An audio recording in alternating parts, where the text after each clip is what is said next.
Saya minta doakan tetangga saya meninggal kemarin tersetrum saat menyiapkan acara kita ini.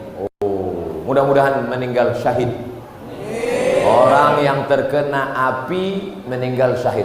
Setrum itu adalah arus listrik api. Apa disebut syahid? Mengapa dia yang meninggal ini disebut syahid? Syahid artinya menengok. Nanti bapak ibu kalau ditanya orang, dia mati syahid. Apa itu syahid tuh? Entahlah, dari dulu dah gitu kata orang. Syahid artinya menengok. Kenapa orang mati syahid disebut menengok? Karena sebelum dia mati, dia sudah menengok tempatnya dalam surga. Sebelum dia mati, dikepakkan malaikat sayapnya begini. Nampaknya tempatnya dalam surga. Itulah mengapa mereka meninggal itu tersenyum. Orang yang mati jihad fisabilillah syahid. Orang yang mati sakit perut syahid. Orang yang mati terbakar syahid. Orang yang mati tenggelam syahid. Orang yang mati melahirkan syahid. Tapi tak semua. Yang mati sakit perut karena makan jengkol petai tak syahid. Nanti di akhir majelis kita doakan semua ini saudara-saudara kita yang sudah meninggal dunia. Saya jawab dulu pertanyaan. Ada dua masjid yang sangat berdekatan sekali jaraknya, hanya 20 sampai 30 meter saja. Apakah itu baik Pak Ustadz? Karena kalau sholat jamaah kedua masjid ini jadi terpecah sikit kali.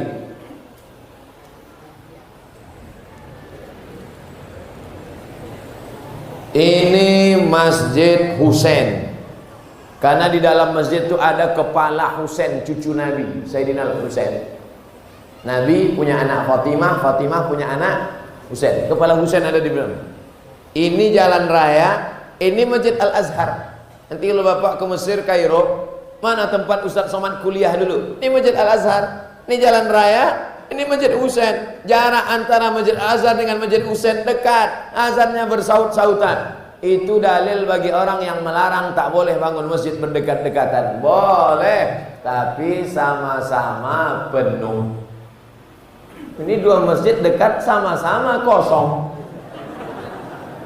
Jangan membangun masjid, makanya harus ada izin dari Forum Komunikasi Umat Beragama. Harus ada syarat-syarat pendirian masjid. Jangan mentang-mentang punya duit dirikan, akhirnya menimbulkan mudarat, kelahi. Hanya beda-beda sikit masjid. Alah, tak dikasihnya aku di sop pertama, nanti aku buat masjid.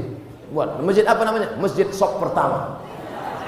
Sombong. Kaji kita tadi kan awalnya menghilangkan sombong. Bangun masjid itu untuk merendahkan diri, bukan untuk menunjukkan kita kaya. Masjid siapa tuh? Masjid aku lah. Kenapa Pak buat? Karena aku kemarin tak boleh situ, aku buat kan. Ada tak tips dari Ustadz untuk kami kaum wanita agar mendapatkan jodoh yang soleh?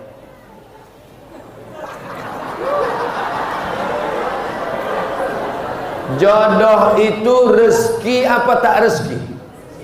Rezeki. Rezeki itu dijamin Allah apa tak dijamin Allah? Kenapa risau? Sedangkan dijamin jasara harja aja kita tak risau.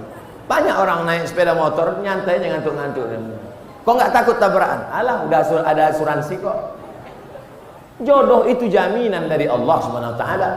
Di atas pokok-pokok kayu itu sudah tertulis nama kita, bahwa kalau dia berbuah, buahnya untuk kita. Di atas pokok duku itu sudah tertulis nama kita, kalau duku itu berbuah, dukunya punya kita. Begitu juga dengan jodoh, sudah ditetapkan Allah SWT. Jangan risau kalau jodoh takkan ke mana. Karena jodoh kita berjumpa atau karena jumpa jadi berjodoh?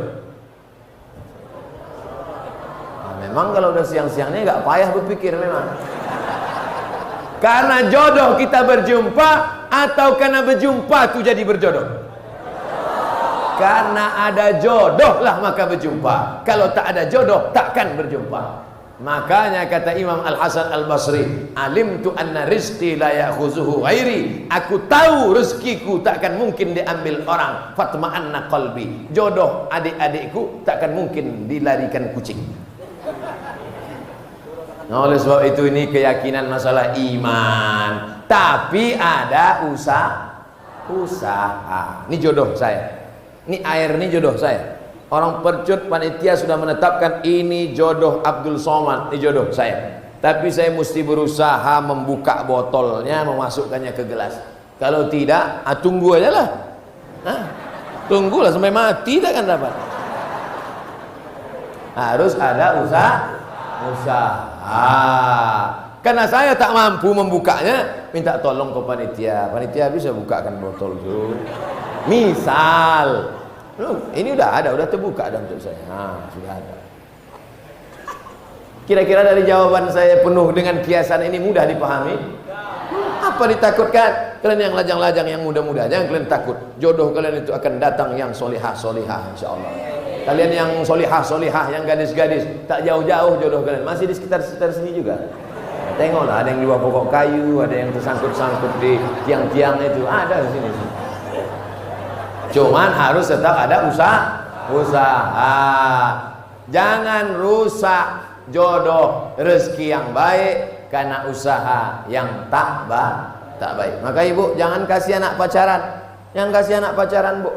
Nanti kalau datang anak laki-laki bertamu, "Ma, boleh saya bawa anaknya, Bu?" Jangan. Ustaz Somad kemarin sudah bilang, "Jangan. Sebentar aja, Bu, kami jalan-jalan." Tidak. Nanti kami belikan Ibu mie ayam. Boleh.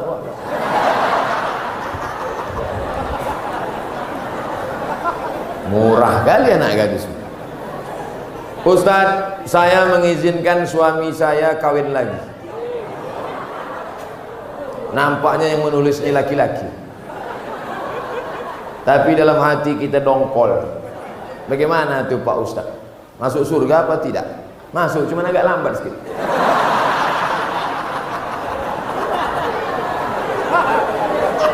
Wa ma umiru illa liya'budullaha mukhlishina lahuddin. Orang itu disuruh beramal dengan ikhlas. Nah, Bapak pandai-pandailah merayu. Adinda, maukah engkau kutunjukkan suatu amal, kalau kau laksanakan ini kau masuk surga secepat-cepatnya? Apa itu, Bang? Izinkan abang nikah lagi. Tak masuk pun tak apa-apa.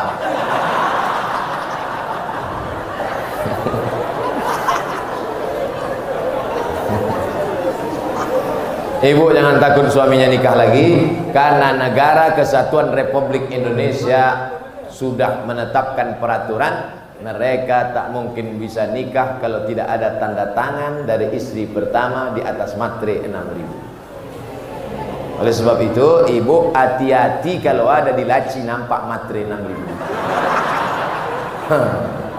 Kalau buka laci nampak matre 6.000, apa ini, Bang?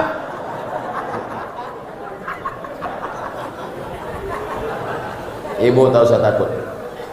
Ibu tak usah takut, tak usah sedih, tak usah cemas. Mereka ini tak ada yang berani. Udah aku tengok pucat-pucat semua muka.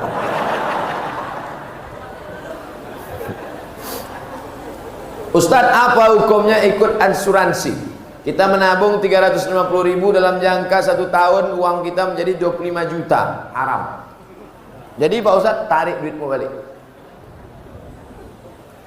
Bunga, riba, haram.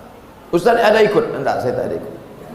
Asuransi kecelakaan mobil tak ada ikut. Jadi kalau Ustaz tabrakan, masuk bengkel, bayar. Pernah Ustaz kecelakaan, ditabrak dari depan pernah, dari belakang pernah, dari samping pernah, tak mati-mati.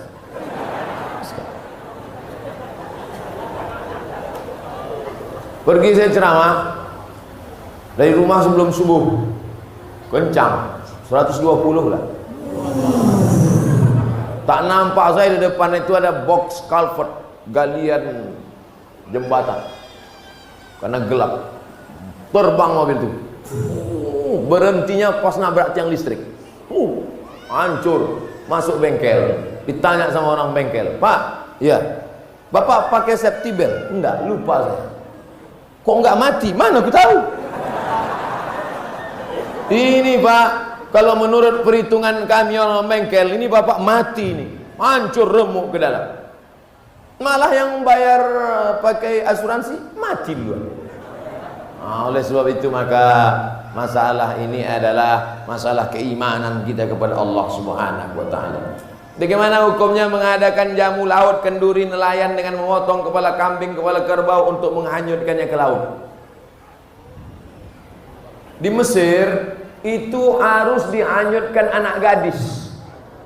Karena kalau tak dihanyutkan anak gadis, air sungai Nil ditahan sama jin. Air kering. Kalau air sungai Nil kering, maka nanti gandum tak tumbuh, ikan tak datang, orang Mesir mati. Datanglah gubernur Mesir namanya Amr bin As. Kata Amr bin As, jangan kalian lanjutkan lagi anak gadis. Jangan kalian lanjutkan anak gadis di sungai Nil. Haram membunuh anak gadis untuk jin. Tak boleh. Kata orang Mesir, kalau tak kita hanyutkan anak gadis, kita mati di Mesir ini, wahai gubernur. Akhirnya Amr bin As membuat secari kertas surat.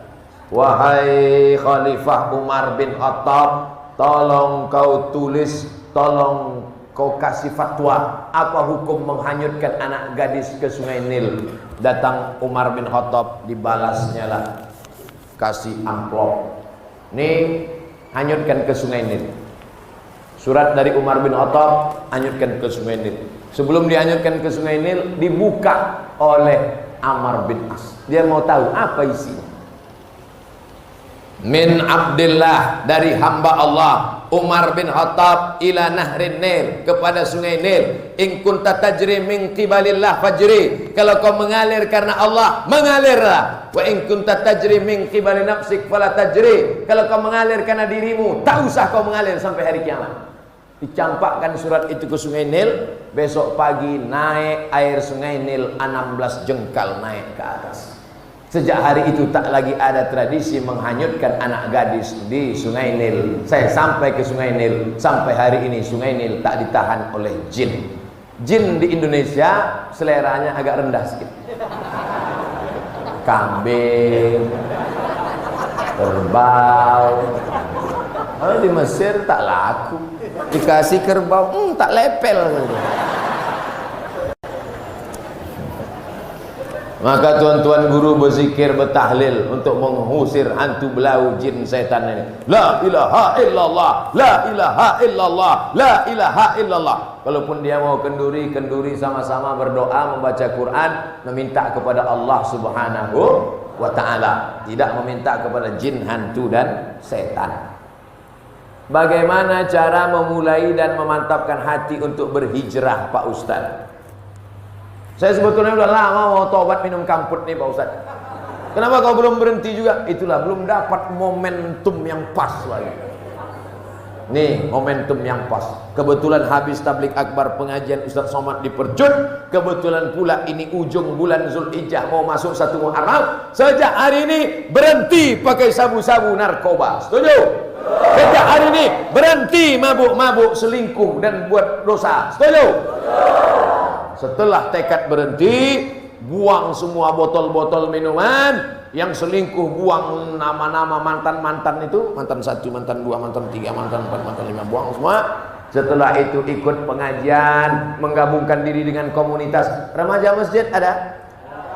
Buat BKPRM, Badan Kontak Persatuan Remaja Masjid Sumatera Utara, Medan, Deli Serdang. Ikut menggabungkan diri. Jangan sendirian, karena setan mendatangi orang yang sendirian. Zuhur berjamaah, asar berjamaah, komunitas berjamaah. Jangan lagi berkawan sama mereka. Saya berkawan sama mereka untuk gaul aja Pak Ustadz. Nanti kau mau memancing mereka, rupanya bukan tukang pancing dapat ikan, tapi tukang pancing dilarikan ikan.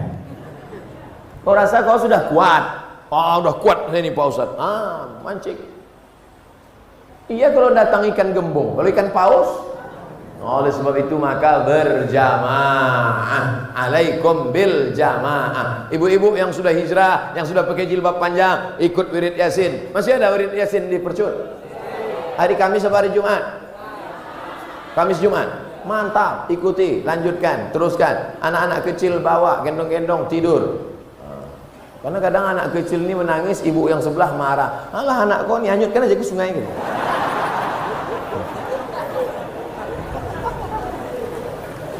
Ustadz, bagaimana jalan keluarnya menurut pandangan Ustadz tentang kurangnya minat pemuda Islam terhadap organisasi remaja masjid? Baru ku bilang tadi.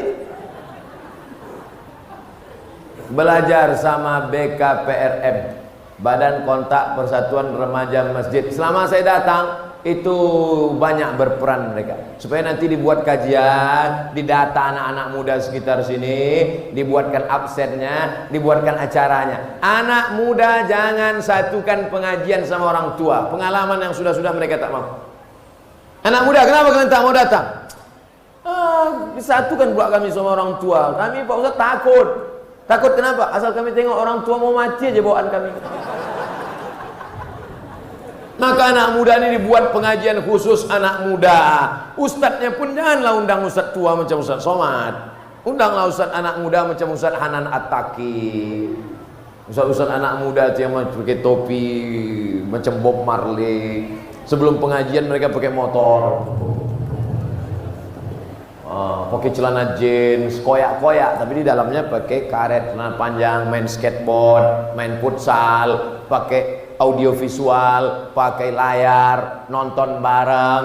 Nah itu, jadi anak muda tak bisa dia ikut sama orang tua. Apalagi bapak-bapak itu pengajian. Judul pengajian kita malam ini adalah bagaimana menghadapi sakaratul maut.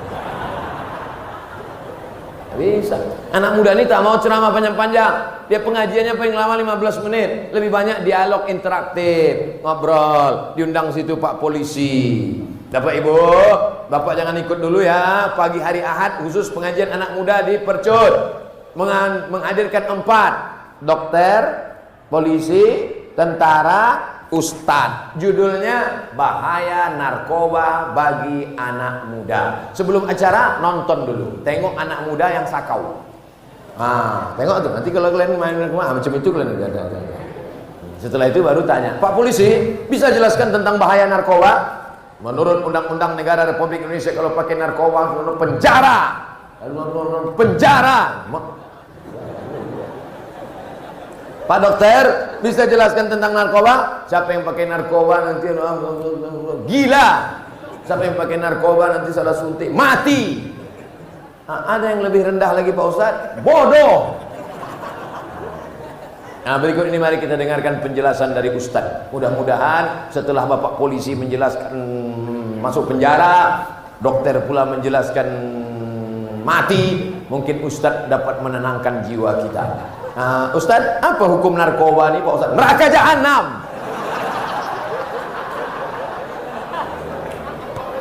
Itu hari Ahad. Hari Ahad depan buat lagi. Orang tua bapak-bapak tak ikut lagi. Hari Ahad yang kedua ini kemarin kita sudah bahas narkoba. Hari Ahad ini anak-anak remaja yang perempuan laki-laki kita khusus praktek memandikan jenazah.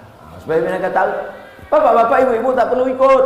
Karena nanti yang mau mereka mandikan ini adalah bapak-bapak dan ibu. Ini banyak kekeliruan di masjid kita. Kalau udah cerita penyelenggaraan jenazah, yang ikut atu-atu. Ngapain ikut? Kan mau dimandikan nanti. Justru yang ikut penyelenggaraan jenazah adalah anak-anakmu, anak muda, supaya kalian bisa memandikan ayah kalian. Saya ingin yang memandikan saya adalah anak saya. Karena kalau anak saya mandikan saya, tak mungkin diceritakannya aib saya, buah hati belayan jiwa saya, darah daging saya, pasti menjaga kehormatan saya, tak mungkin dimain-mainkannya saya. Bapak-bapak yang sombong, bapak-bapak yang angkuh, anak kalian tak pandai mandikan, awas kalau kalian mati. Ini yang sombong dulu kan, katanya. Ya ambilnya sikat gigi, cucuknya ke hidung. Jadilah kalian yang sombong-sombong. Ibu yang kaya-kaya, yang angkuh-angkuh, yang sombong-sombong. Pas mandi nanti, anak ibu tak pandai mandikan. Siapa keluarga yang bisa mandikan?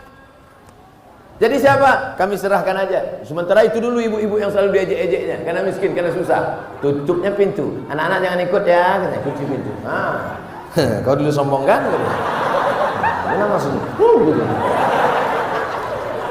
Aduh kelentar.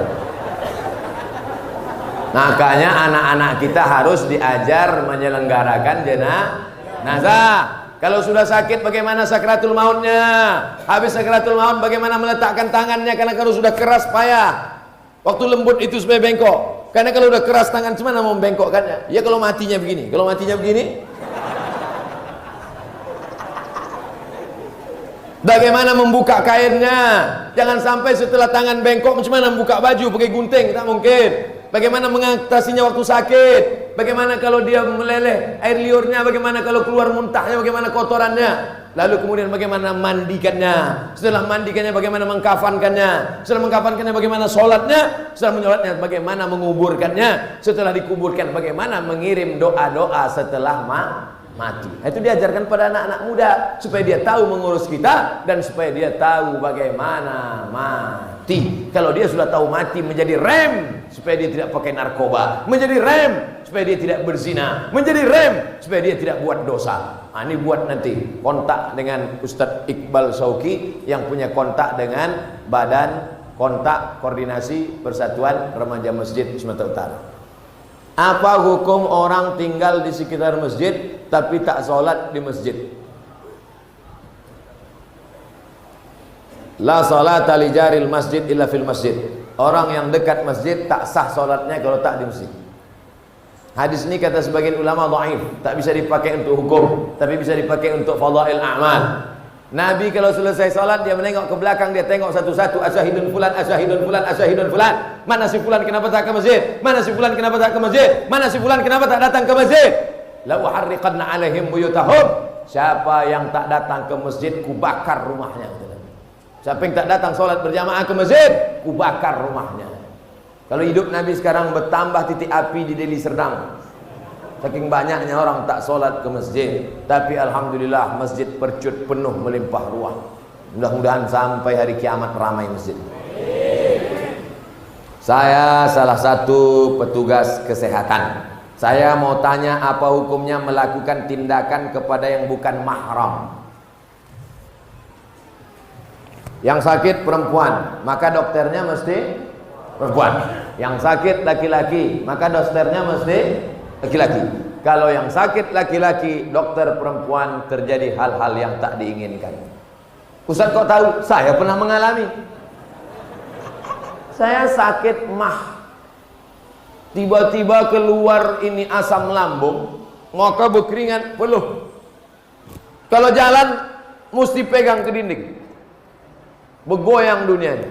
Dibawalah ke rumah sakit. Entah jamaah ini mau ngerjai saya, entah dulu waktu belum nikah dikasihnya dokter anak gadis, dipegang dokter tulang dan jantung saya. Begitu keluar ditanya sama jamaah, gimana perasaan Pak Ustadz? Bergoncang dunia ini kurasa.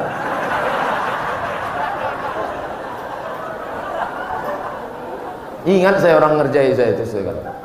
Oleh sebab itu akan datang dokter laki-laki dengan dokter laki-laki, dokter perempuan dengan dokter perempuan. Sekarang tak seimbang antara banyaknya dokter SPOG, spesialis obgyn, spesialis kandungan, dengan perempuan yang mengandung. Karena tak seimbang banyaknya dokter perempuan dengan perempuan yang mengandung, akhirnya mau tak mau dipakailah dokter laki-laki. Karena pilihannya hanya dua, pilih dua. Ibu dokternya mesti laki-laki, dokter perempuan enggak ada lagi, habis sudah. Jadi gimana? Pilih dua, melahirkan sendiri atau pakai dokter laki-laki. Tak mungkin dia melahirkan sendiri karena takut mati.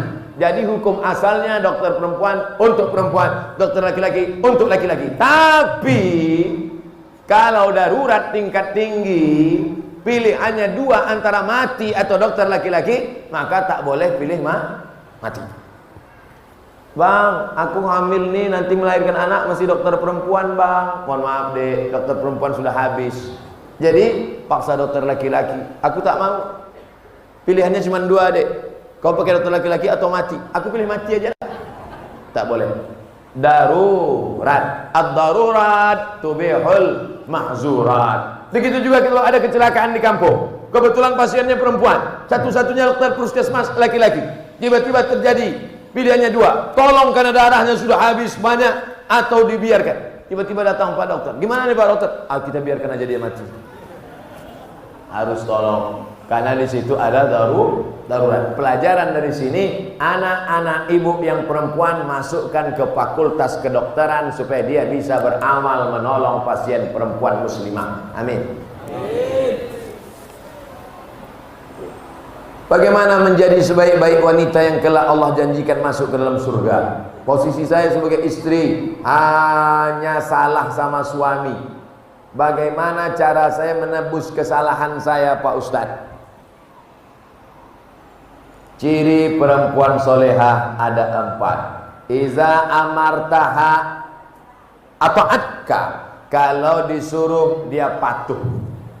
Ciri perempuan solehah pertama, kalau dia suruh ata'atka, kalau disuruh patuh. Adinda, masakan abang sudah siap bang.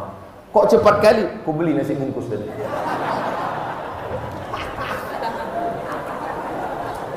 Sedap kali gulai kau ni. Banyak abang tengok. Gulai apa namanya Dedek? Gulai tunjuk bang. Kau gulai tunjuk? Aku tunjuk-tunjuk aja ni.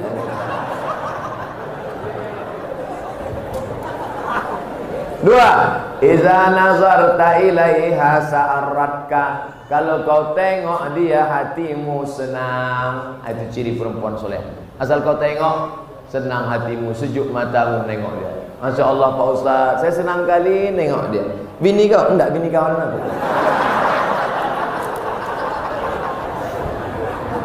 Idza nazarta ilaiha sarratka, kalau kau tengok dia hatimu senang. Idza amartaha ata'atka, kalau kau suruh dia patuh. Yang ketiga, idza ghibta anha, kalau kau pergi dijaganya hartamu dan anakmu.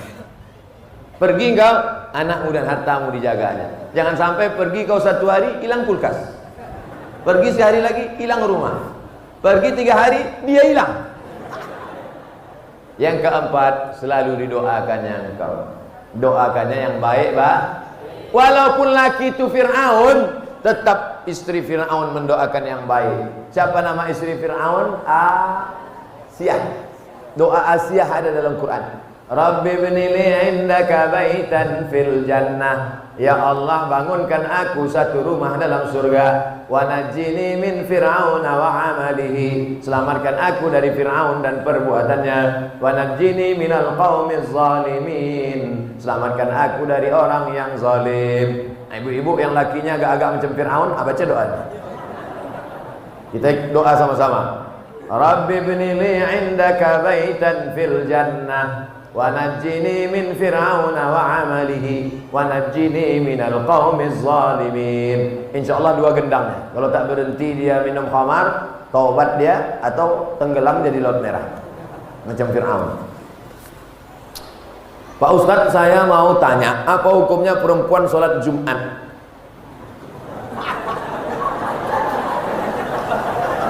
Nanti ibu pergi umrah bulan Januari, umrah bersama Ustadz Abdul Somad dengan Grand Sofa Nauli Ustadz Iqbal. Bulan Januari kita pergi umrah bersama. Ongkosnya Pak Ustadz bayar masing-masing.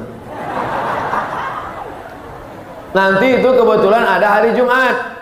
Hari Jumat di Makkah atau hari Jumat di Madinah, dan perempuan di sana sholat Jumat. Maka ibu sholat Jumat, dengarkan khutbah Jumat. Tapi kami tak paham khutbah Jumat pakai bahasa Arab Pak Ustaz. Ada translator by Indonesian language, pakai airport. Gimana khutbah di Makkah tadi ibu? Entah tidur. Jadi perempuan sholat Jumat hukumnya mubah, boleh. Dan perempuan kalau sudah sholat Jumat tidak perlu sholat zuhur. Kenapa perempuan tak boleh sholat Jumat? Siapa yang bilang tak boleh? Inilah dia bertanya, dia belum jawab. Perempuan sholat Jumat boleh. Di Makkah, Madinah, di Jawa pun di sebagian tempat ada sholat Jumat. Dan perempuan kalau sudah sholat Jumat tak perlu sholat zuhur. Siapa yang bilang tak boleh? Kenapa perempuan nunggu laki-laki pulang sholat Jumat baru sholat zuhur? Karena zaman dulu tak ada jam. Zaman dulu tak ada jam. Jadi dia nunggu di rumah. Balik lakinya, barulah. Oh, abang udah sholat Jumat tadi bang? Udah, baru dia sholat. Padahal lakinya pun singgah pula main gaplek kejap. Sholat Jumat masuk waktunya sama dengan waktu sholat zuhur. Sekarang jam 12.29. Allahu Akbar, Allahu Akbar. Habis azan, ibu sholat. Karena sudah masuk waktu sholat. Cuman zaman dulu takut kalau nengok matahari entah mendung. Jangan ikut azan HP. Azan HP itu tak semuanya betul. Apalagi waktu sedang buka puasa. Udah makan, rupanya setelan jam Jakarta. Semoga Pak Ustadz dalam lindungan Allah, amin. Di daerah kami ini dominan sebagai pedagang ikan. Apakah riba dalam berdagang ikan? Jual gandum bayar gandum, riba. Jual korma bayar korma, riba. Jual emas bayar emas, riba. Jual garam bayar garam, riba. Adapun jual ikan bayar duit, tak riba. Karena di situ ada transaksi jual beli. Aku beli ikan ini sekilo 50.000 tunai, sah. Selama tak ada tipu. Bagus ikan ini, bagus. Coba tengok insangnya merah kan? Merah. Rupanya darah daging kurban. Dilepoh-lepoh kayaknya ke situ. Merah. Oleh sebab itu jangan tipu. Kadang-kadang ikan ini sampai lalat pun tak mau hinggap di situ. Ada lalat tak mau hinggap di ikan karena ikan sudah disiram formalin, segar ikan. Lalat pun tak mau. Datang orang-orang kaya itu beli ikan. Wah, ini ikan bagus. Banyak orang kaya cepat mati gara-gara makan ikan formalin. Lalat pun heran. Aku aja tak mau, kalian mau kata lalat. Jangan ada tipu. Nabi masuk ke pasar, Nabi masukkan tangannya ke dalam gandum, Nabi masukkan tangannya ke dalam korma, di dalam basah di luar kering, di dalam busuk di luar bagus. Kata Nabi, "Ma hadza ya sahibat ta'am." Hei penjual, kenapa nih begini? Kata penjual, "Asabahul matar," kena hujan. Kenapa kau tutup? Kalau ku buka tak laku. Man ghasyana falaysa minna. Siapa yang menipu bukan golongan kami. Jangan kasih anak makan dari hasil tipu haram. Otaknya tak menangkap baca Quran, otaknya tak bersih. Anak yang hijau yang jujur menjadi rusak. Bukan anak itu yang jahat gara-gara kita menyuapkan yang haram. Makan nasi halal tapi diberi dari uang haram, maka darah daging sepiring nasi berubah menjadi setetes darah, setetes darah berubah menjadi segumpal daging, daging dalam kulit membalut tulang. Ayyuma lahmin nabata min haramin, setiap daging tumbuh dari yang haram, fannaru aula bih, tempatnya api neraka jahanam. Mudah-mudahan kita selamat dari makan haram. Di akhir majlis mari kita berdoa kepada Allah. Astaghfirullahalazim, astaghfirullahalazim, astaghfirullahalazim.